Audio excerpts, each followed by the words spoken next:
दोस्तों नमस्कार, मैं नितेश कदम आप सबका स्वागत करता हूं मेरे ऑफिशियल यूट्यूब चैनल पे। दोस्तों आज की कहानी है टीम वर्क क्या है ये जानने के लिए। तो आइए ये कहानी सुनते हैं। एक बार एक जंगल में शेरा नाम का शेर रहा करता था। वो बहुत कुशल और क्रूर शिकारियों में जाना जाता था। उसने अपने साथियों के दम पर आज तक न जाने कितने भैंस, हिरण और अन्य जानवरों की शिकार की थी। धीरे धीरे उसे अपनी काबिलियत के ऊपर घमंड होने लगा। एक दिन वो अपने साथियों से कहता है, जितने भी शिकार होंगे सबसे पहले मैं खाऊंगा, उसके बाद तुम में से कोई उसे हाथ लगाएगा। ये बात सुनकर उसके साथी अचंभित हो जाते हैं। उसमें से एक बुजुर्ग शेर सामने आकर उससे पूछते हैं, शेरा आज तुम्हें अचानक क्या हो गया? तुम ऐसी वैसी बातें क्यों कर रहे हो? तो शेरा उनसे कहता है, मैं ऐसी वैसी बातें नहीं कर रहा हूं। जितने भी शिकार होते हैं उसमें सबसे बड़ा योगदान मेरा होता है। मेरे ताकत के दम पर ही हम शिकार कर पाते हैं, इसलिए शिकार पर सबसे पहला हक मेरा ही होगा। अगले दिन सभा बुलाई जाती है। अनुभवी शेर शेरा को समझाने की कोशिश करते हैं, देखो शेरा, हम मानते हैं कि तुम एक कुशल शिकारी हो, लेकिन बाकी के साथी जो शिकार करने के लिए आते हैं वो अपनी क्षमता अनुसार शिकार में पूरा योगदान देते हैं। इसलिए शिकार पर सबसे पहला हक तुम्हारा होगा, इस बात के लिए हम राजी नहीं हो सकते। शिकार हम साथ में करते हैं तो हमें शिकार साथ में ही खाना होगा। लेकिन शेरा को यह बात पसंद नहीं आती।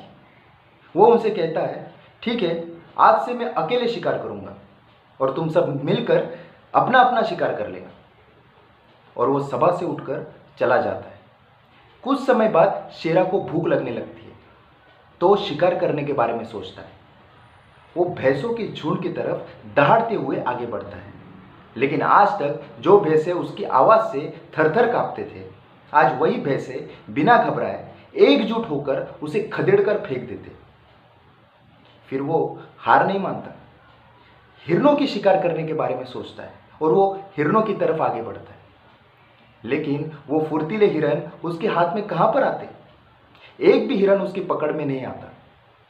शेरा को एहसास हो जाता है कि सिर्फ ताकत होने से हम शिकार नहीं कर सकते, हमें साथियों की जरूरत है।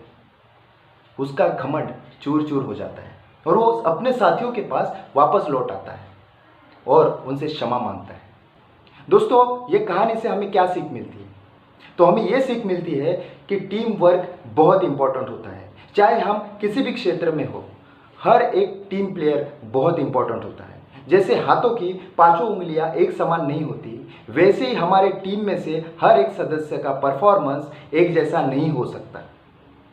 और एक सीख हमें इस कहानी से मिलती है, वो ये है कि सही समय पर अगर क्षमा मांग ली जाए, ईगो प्रॉब्लम को दूर रखा जाए, तो खोया हुआ मुकाम भी हम फिर से पा सकते हैं। दोस्तों अगर ये कहानी आपको पसंद आई हो तो लाइक करना ना भूलिए। और अगर कोई सुझाव हो, अगर नई नई कहानी अगर आपको सुननी है तो कमेंट बॉक्स में मुझे सजेशन ज़रूर दीजिए। सब्सक्राइब करना ना भूलिए और दोस्तों को शेयर ज़रूर कीजिए। धन्यवाद।